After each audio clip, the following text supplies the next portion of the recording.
vendredi, j'ai mangé dans le meilleur restaurant mexicain et j'ai même pas peur de le dire. Tu m'as dit ça la dernière fois, j'en ai eu pour 15 balles et j'avais encore faim. Mais c'était bon ou pas?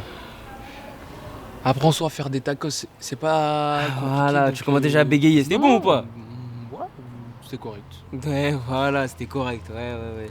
Bah viens, on y va vendredi. Vendredi? Ouais.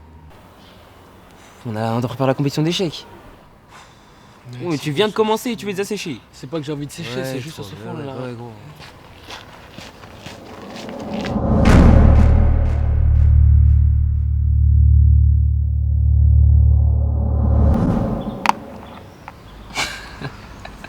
Mec, t'es con quoi?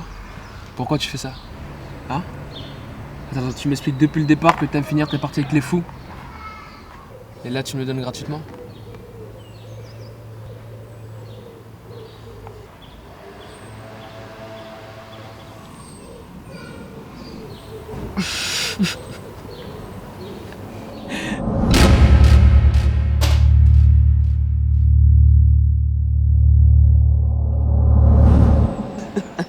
Tu sais, t'aurais pu gagner avec classe, parce que t'es un bon joueur. Mais là, t'as préféré faire le lâche. T'as joué la sûreté plutôt que la qualité. Et c'est d'ailleurs peut-être pour ça que tes frères ils jouent jamais avec toi, gros. Qu'est-ce que tu racontes? Déjà, pourquoi tu parles de mes frères? Ça n'a rien à voir, c'est moi qui ai fait le choix de pas jouer leur jeu. Ensuite, peu importe ce que tu fais, ce que tu dis, ce que tu sacrifies. Du moment que tu gagnes, c'est le plus important, non? Moi, j'ai un objectif. Et peu importe ce par quoi je dois passer, je ferai tout pour l'atteindre. C'est tout. Mais moi aussi, j'ai un objectif, gros. Tu sais, avant, j'étais de ceux qui pensaient que la fin ne justifiait pas les moyens. Mais depuis la mort de mon cousin, Dama, bah, j'ai compris dans quel monde on vivait.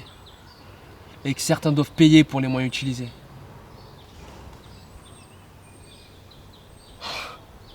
Enfin, en parlant d'objectifs, tu vas à la soirée Lisa? Non, je peux pas. Eh, Lisa, la meuf super bonne dont tu me parles. Oh, je m'en fous de sortir avec ou de la baiser. C'est très bien que mon seul objectif, c'est d'intégrer une fac américaine. On va être une masse d'élèves internationaux à demander ces facs, il nous faut un bon dossier et des résultats de fou malade au bac. Je sais que je peux devenir le meilleur et si j'excelle, je pourrai enfin me barrer d'ici. Alors mettons les choses de mon côté et pour Lisa, on ira plus tard.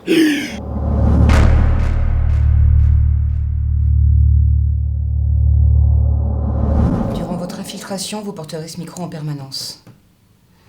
Je vous cache pas qu'il a quelques petits problèmes en termes de localisation. On ne sera jamais trop loin. Jamais trop proche pour pas se faire repérer, mais jamais trop loin. Si vous identifiez le chef du réseau, si vous avez une piste, si vous vous sentez en danger, vous dites les noms de code et on applique le protocole. Vous n'agissez jamais sans mon autorisation. Vous n'êtes pas flic, vous n'avez pas d'armes, vous n'êtes pas entraîné, vous êtes sous ma responsabilité. Alors si ça dérape, si jamais il y a quoi que ce soit, si jamais vous êtes en danger, je veux le savoir. C'est compris ? Compris.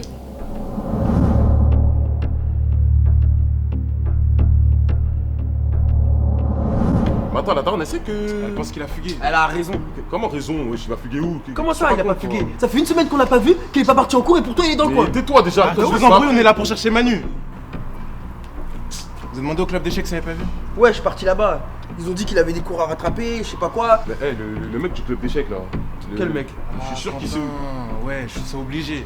Il arrive du jour au lendemain, il devient grave pote avec Manu, après Manu disparaît. C'est ça que j'allais dire. Je suis sûr qu'il sait où il est. Tu C'est sûr. dis n'importe quoi, toi. C'est obligé, Manu et moi on est archi proches. S'il a déjà quelqu'un, c'est obligé que ce soit à Quentin. Nos 3 suspects. Le premier, Abel. Il a fait une fugue à l'âge de 14 ans. Pendant 3 ans, personne ne l'a vu. Il est réapparu il y a 1 an. Très mauvais contrôle émotionnel. Instable, fougueux. Son nom de code, Deveny.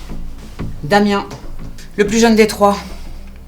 Il fait difficilement confiance. Inébranlable, très méfiant, mais rationnel. Son nom de code, Diveroli. Danny. Ouais, les gars, je suis dans l'appart là, le gars est chez lui. Il a été incarcéré à l'âge de 16 ans pour cambriolage. Ok, soyez prêts. Depuis sa sortie, il voit plus sa famille, mais on sait qu'il envoie de l'argent à sa mère tous les mois.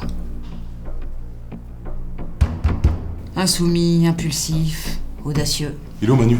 Son nom de code, Il est où mon frère? Boot. Tu veux toujours pas parler?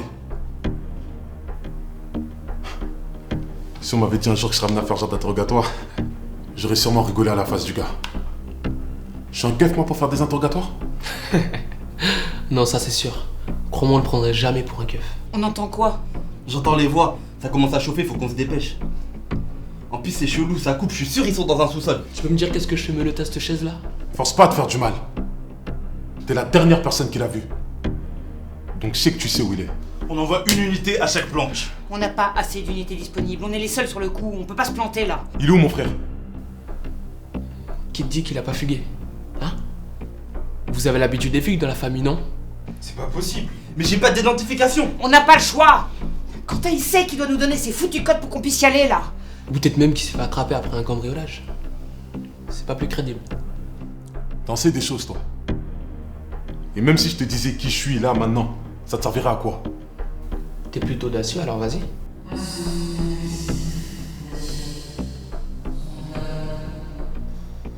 T'as dit c'est le code boot, on la boot. Saint-Fargeau, ok, on y va les gars, tout de suite. Allez.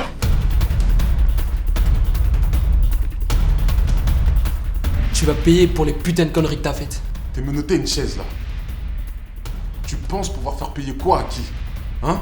Toutes les armes que t'as vendues, t'as donné à des gens le meilleur outil pour ôter des vies. Moralement, ça passe pour toi? T'as pas honte? Honte de quoi? Payer un appart à la daronne? Payer les études du petit rêve? Tu sais même pas de quoi tu parles. En attendant, il est où là? Tu comprends maintenant ce que ça fait de perdre des gens? Tu feras moins le malin avec une balle dans le pied. J'en ai rien à foutre des gens qui crèvent. C'est pas moi qui les tue. Moi, je sais pour qui et pourquoi je fais ça. Lui sait qu'il va s'en sortir. Alors parle si tu veux pas perdre ta jambe. Réponds. Il est où, mon frère? Il doit sûrement être mieux là où je l'ai laissé. On est dans combien de temps là? On arrive bientôt. Accélère, putain, je sais pas à quoi il joue. Ok. Ok, baisse ton arme. Baisse ton arme, j'ai dit rouler. Vas-y. Parle. Tu sais, depuis que je connais ton petit frère, il n'y a pas un jour où il m'a pas surpris par son intelligence et sa détermination. Et je te comprends quand tu me dis qu'il aurait pu réussir. Malheureusement, il a fini par découvrir des choses qu'il aurait pas dû savoir. Et j'ai pas eu d'autre choix que de faire ce que j'ai fait. Qu'est-ce que t'as fait? De quoi tu parles?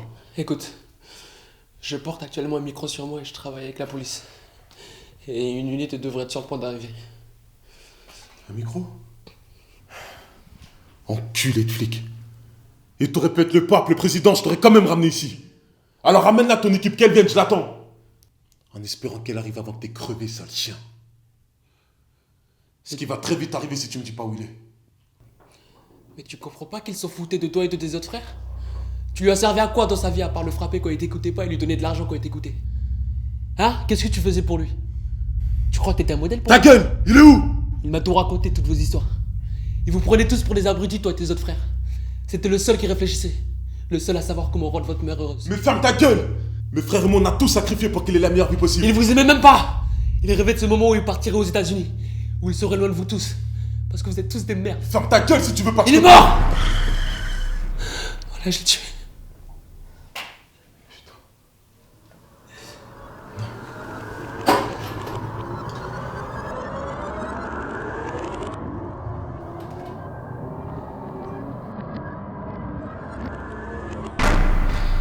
Ça s'est pas passé comme prévu. Je pouvais pas laisser griller ma couverture. Frère est mort à cause d'un putain de flic. Il est mort à cause de toi.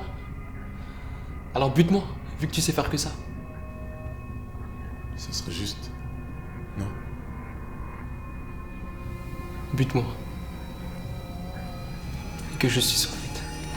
J'espère que tu te souviens de sa tête avant qu'il meure. C'est pas moi qui vais tirer aujourd'hui. C'est lui. Et justice sera faite.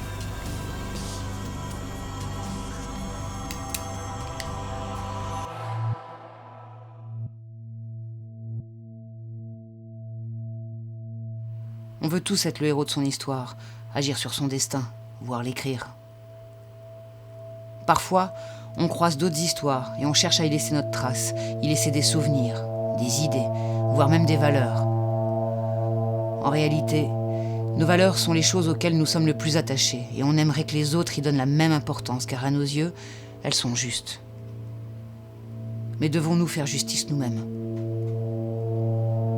lorsqu'on se retrouve au milieu de deux histoires et que deux personnes y laissent des traces indélébiles. Qui est le héros ?